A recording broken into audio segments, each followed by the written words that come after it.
bien coloriser un dessin avec l'application Sketchbook, Tradi ou Digital. Regarde cette vidéo. Shivan Spin, petit dessin animé, présente. Comment bien colorier ces dessins? Vas-y chiche, tu me montes tes dessins. Salut, ici Phil de Shivan's Film Petit Dessin Animé. Et c'est la question que j'ai posée à mon ami. Alors, tu montes tes dessins?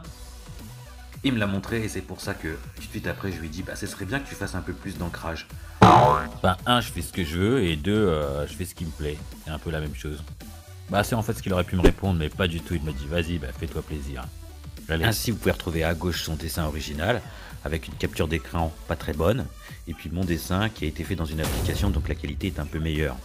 Donc vous voyez ici, j'ai zoomé un tout petit peu par endroit. Sans rentrer dans les détails, j'ai ancré son dessin sans vraiment être habitué à le faire.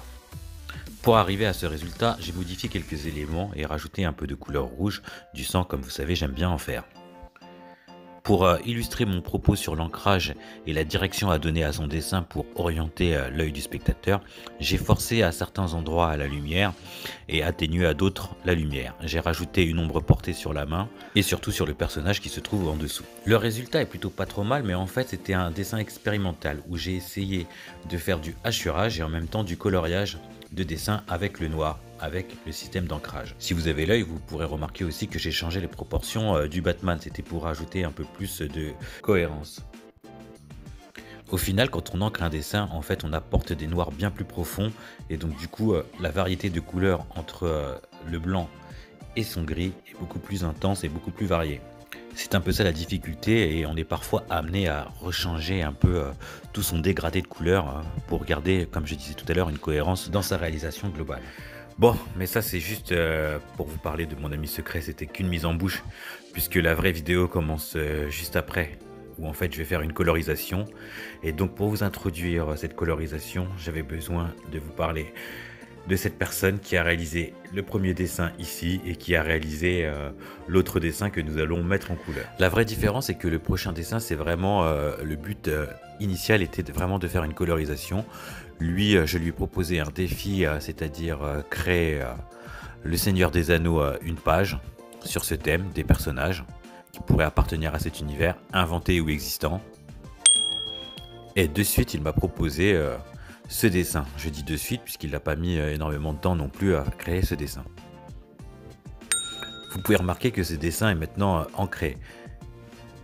Mon défi, une fois ce dessin proposé, était de le mettre en couleur. Il m'a laissé le champ libre en m'indiquant par endroits avec des petites croix ce que je devais faire ou ce que je pouvais faire. Moi, j'ai décidé plus ou moins de suivre son avis. Très rapidement, je lui ai fait une proposition en coloriant rapidement les éléments d'une manière assez monocorde, puisque j'ai utilisé principalement des aplats, une couleur pour dire voilà ce que je compte faire. J'ai d'abord utilisé très mal le seau pour faire cette colorisation. J'ai utilisé très mal parce que en fait j'aurais dû retasser les traits pour colorier des ensembles. Lorsqu'on utilise le seau, en fait, on met toute sa couleur d'un seul coup dans un ensemble bien fermé, ce qui n'était pas le cas. Donc après, j'ai utilisé le pinceau pour faire ça un peu mieux. Vous pouvez, en même temps que je discute, regarder à l'écran les éléments que j'ai choisis, même si la vidéo est accélérée pour pas perdre plus de temps que cela. Par exemple, ici, j'utilise un crayon de couleur. À droite, vous pouvez voir le cercle chromatique avec les couleurs que j'ai choisies. Et donc, il y a même un petit ustensile qui me permet de voir la couleur que j'ai choisie à l'écran, que je vous entoure ici. Pour revenir au sujet de la vidéo, en fait, moi j'ai voulu faire une colorisation, mais bien plus qu'une colorisation, j'ai voulu un petit peu rendre tout ça en mode un petit peu réaliste. Le style du dessin est entre le manga avec les gros yeux du personnage principal et le mode comics. La tendance principale est quand même plus au mode comics, c'est-à-dire les Superman, Batman, etc. puisque les proportions des personnages sont plutôt bonnes. Dans le style manga, on aura plus tendance à exagérer un peu plus les proportions. Ce dessin à 4 mains avait pour objectif d'être soumis à un concours où le thème était justement de réaliser des personnages du Seigneur des Anneaux. Autant le dire tout de suite, le résultat final n'a pas plu au jury. Le jury était composé des membres du Facebook. Bien que le résultat n'ait pas été celui que j'escomptais, c'est-à-dire obtenir une belle victoire à ce concours, je trouve qu'il est quand même intéressant d'analyser le résultat. Je trouvais que le dessin ressemblait un petit peu à une couverture et donc il présentait un peu l'univers du Seigneur des Anneaux. Le dessin s'apparente plus à un collage de plusieurs personnages avec un personnage au milieu. Donc il n'y a pas vraiment d'histoire à raconter au départ. Et les éléments, les personnages, les uns en fonction des autres, n'avaient pas forcément de lien. Donc j'ai voulu rajouter un peu de storytelling à toute cette histoire. Pour rompre avec le style manga et le style BD, il a fallu supprimer les noirs bien profonds. Et vous le voyez un petit peu, c'est ce que j'ai fait dans les cheveux. Pour ajouter un peu de lumière, il fallait aussi éclaircir le dessus des cheveux, puisque la lumière est pour moi un élément important et elle arrivait du dessus du personnage. J'ai rajouté, vous voyez, des ombres portées de sa chevelure sur son fond. Pour ses yeux marrons, j'ai fait un demi-cercle plus clair sur la partie inférieure de ses yeux pour montrer que la lumière était plus intense ici. On peut voir que le cou est lui aussi assombri et qu'il y a même une ombre supplémentaire sur ce cou. Je suis en train de colorier la peau maintenant. Avec la pipette, je reprends les couleurs que j'ai utilisées pour les ombrages par endroits pour les remettre sur d'autres parties du corps. Là où j'aurais pu appliquer une méthode bien particulière, moi je m'amuse à aller d'un personnage à un autre et à commencer à colorier par endroits. On peut voir que par endroit, quand je colorie un endroit, je dois rajouter des traits noirs parce que je les ai effacés. Donc ça, c'est un manque de technique. Bien sûr, on peut ne pas avoir à refaire ça à chaque fois si on garde les traits originaux bien comme il faut dans le bon calque. Mais cela m'a permis aussi de rajouter quelques petits éléments de détail, comme vous voyez ici, les poils.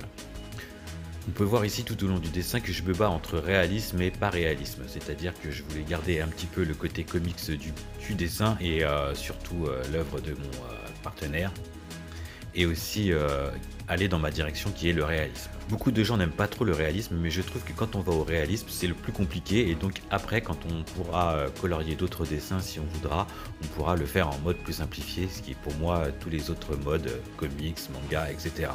7 minutes de vidéo, vous avez tenu, merci, mettez un petit j'aime pour m'encourager, un petit commentaire comme d'habitude.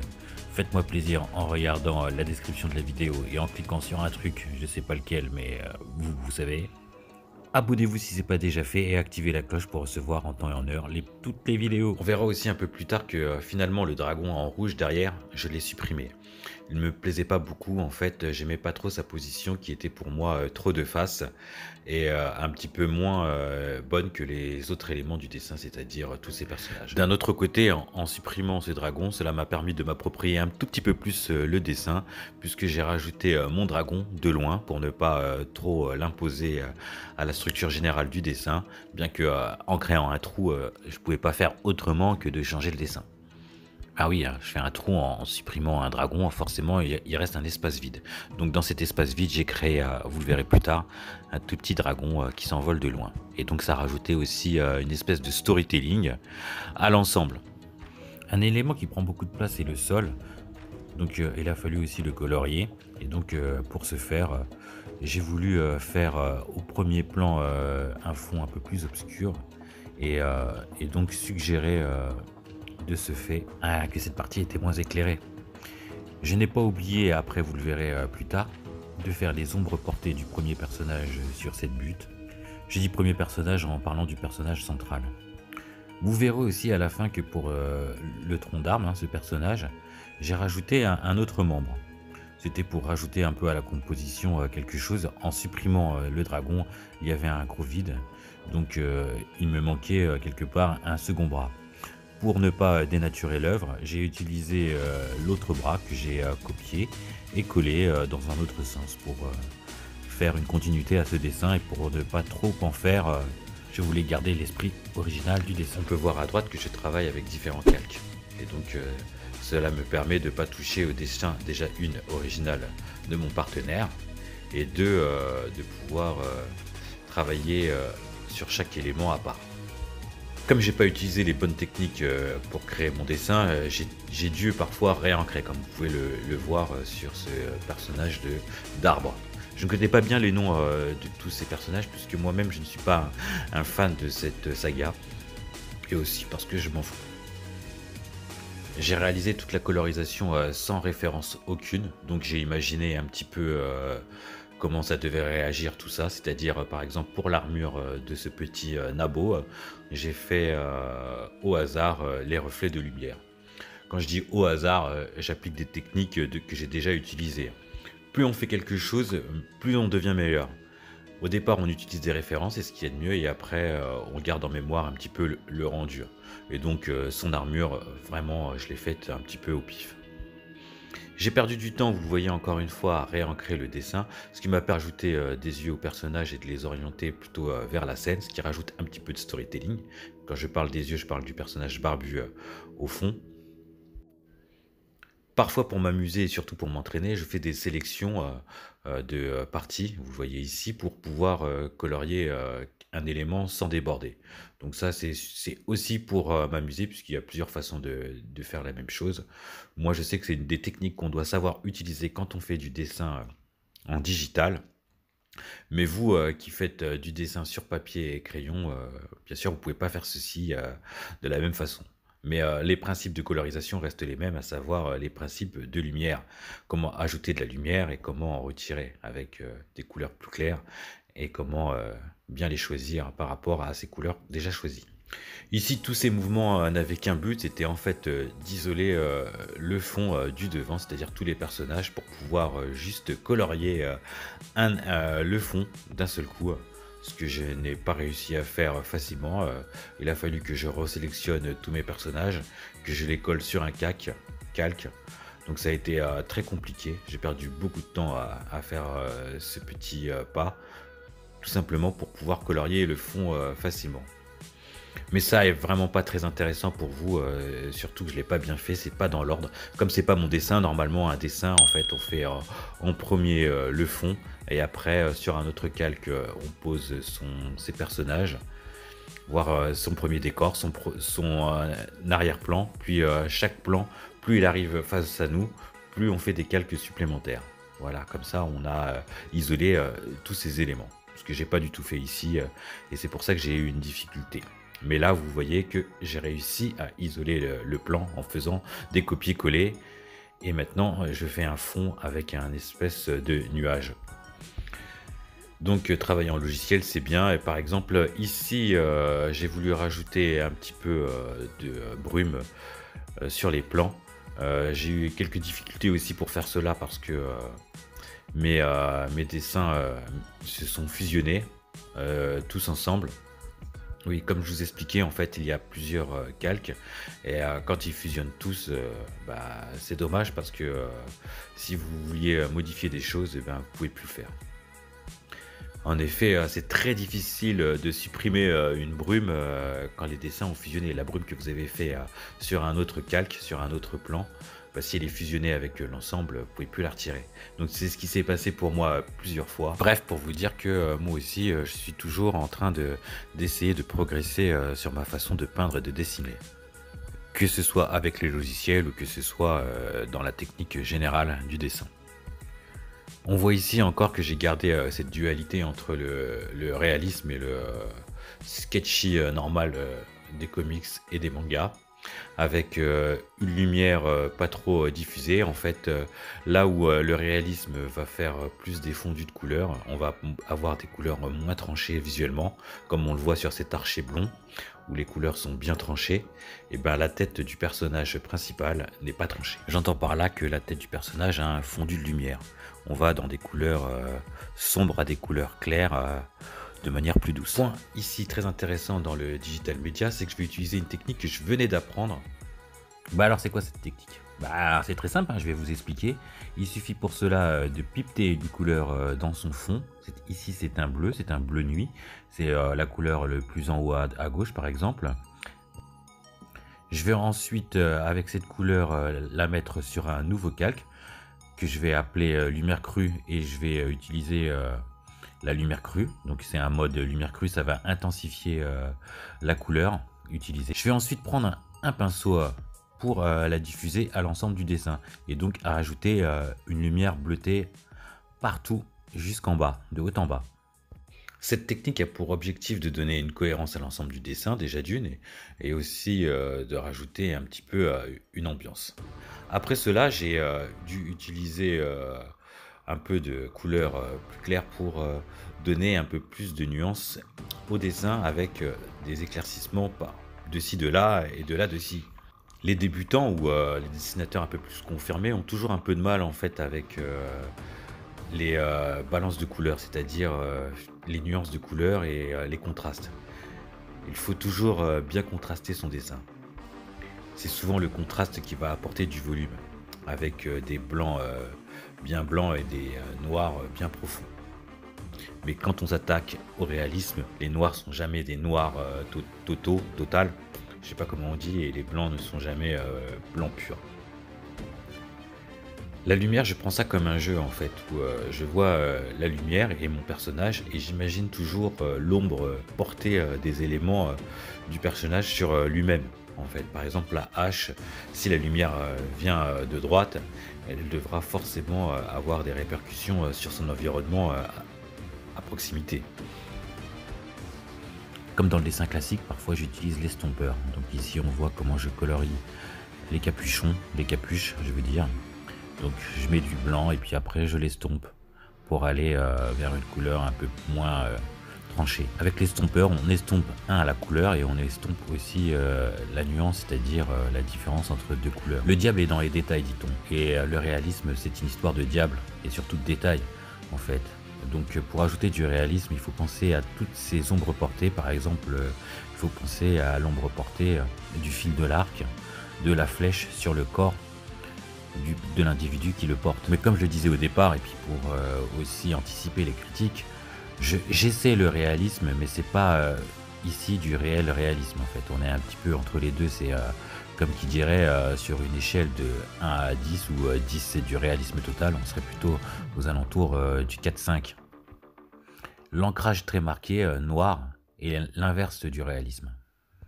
Mais comme l'auteur du dessin était parti plutôt sur un dessin de style manga, comme je vous l'ai dit, et plutôt comics pour être plus proche de la réalité, je voulais pas non plus retirer l'essence même du dessin. Donc j'ai joué entre tous ces styles pour avoir justement un style si particulier. Moi que j'apprécie beaucoup, qui n'a pas eu l'effet escompté sur le public. Vous pouvez me dire ce que vous en pensez dans les commentaires. Ils sont toujours les bienvenus, même les critiques les plus féroces sont les bienvenus. C'est toujours comme ça qu'on progresse, c'est toujours difficile. Effectivement, sur ce dessin, on a eu des critiques... Non, en fait, si, j'ai eu des critiques assez sympathiques. C'est juste le résultat du concours qui nous a pas plu. En fait, qui m'a pas plu, surtout à moi. Le vrai du vrai, c'est l'orgueil du dessinateur, il faut faire attention. Les autres dessins m'ont apparu plus faibles et donc j'ai pas aimé le classement. C'est surtout ça l'histoire. Vous avez pu voir tout au long de cette vidéo que j'ai agrémenté le visuel de quelques commentaires, comme ici et comme là. Vous voyez, tout ça c'est cadeau. Oui, cadeau, c'est vrai que le cadeau c'est plus pour moi. Ça me fait plaisir, merci. J'ai eu un petit coup de spin ces derniers temps et merci à vous de m'avoir remonté le moral. J'ai fait une vidéo. Et effectivement, je ne renie pas parce que c'est vrai que c'est difficile. Mais ça fait du bien de pouvoir l'exprimer et c'est cool d'avoir une chaîne pour ça. Donc si toi aussi t'aimes dessiner, partage tes dessins, tu peux les partager dans les commentaires de cette vidéo. Partage tes vidéos aussi dans les commentaires de cette vidéo. En gros, fais des commentaires, ça fait plaisir. Et puis si t'es sympa et si t'es cool, peut-être que je les mettrai dans mes vidéos. Ça te fera un tout petit peu de pub. Hein. Tu sais, on n'est pas à l'abri que ma chaîne explose et que je fasse des milliers de vues. Hein. Surtout si tu partages. Une personne qui partage, ça va plus vite que le coronavirus. Hein. Ouais, bon, ça c'est moins drôle. Hein.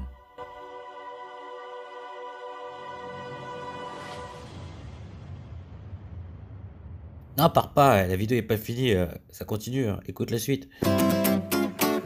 J'aime aussi parler de la notion de temps dans le dessin. C'est toujours très important de voir qu'un dessin, on peut le finir à tout moment et se dire, bah tiens, là j'en suis assez satisfait, et puis j'arrête là et je livre cette version. Moi, je vais toujours un peu plus loin quand je peux. Je rajoute toujours encore et encore des ombres. Je noircis par endroits, j'éclaircis à d'autres. Et je trouve que ça rajoute toujours une dimension supplémentaire. Le réalisme, il est un peu comme ça, toujours dans le détail de ce qu'on peut faire, dans ce qu'on peut rajouter.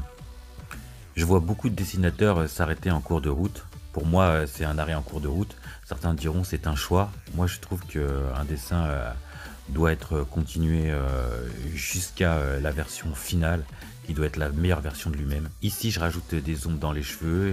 J'imagine les ombres portées des cheveux sur le corps, etc.